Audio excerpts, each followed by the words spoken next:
وقت شو دقنا حلقين صحابوش بعدش كحيوش نهبو إيمان دل كهينسا إشت إيمان دل نتس عشا أوتس أوكراين محكها بولش أصديل مستخشن دعالة داقلات بحكن بولش بول دبر بولش إيمان دلين بخلق شين الله ديل دعاء ديل دين دعانية تش إسلام دين شو بوشة غازو تقهيجا ير إنزلي بوخ بول بخير دوق بيركت دو الحمد لله دال خاستن بوخ لي صفرا جفو وزولاتي كير وناشي براتي مسلمان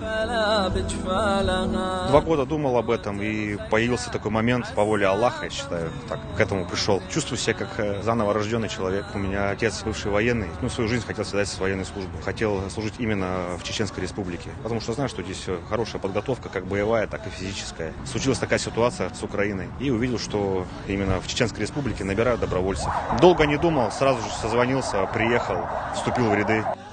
Меня зовут Мамонов Сергей Александрович. Дед в свое время, прадед у меня боролся с этим нацизмом. Как бы его там ни называли, он есть. Это фашизм, это натуральный фашизм. Я прекрасно понимаю, что от этого зависит будущее вообще всей нашей страны, всей нашей большой многонациональной родины. И если я сейчас не пойду, сколько это еще будет продолжаться? Я не хочу, чтобы мои дети страдали от этого. Я хочу, чтобы нацизм был стерт с лица земли.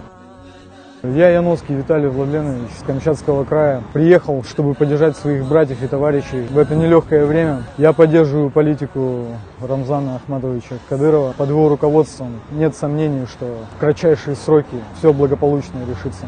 По воле Всевышнего я принял ислам. Теперь мое имя Асхаб. Отсюда направляюсь со своими братьями на Украину в качестве добровольца.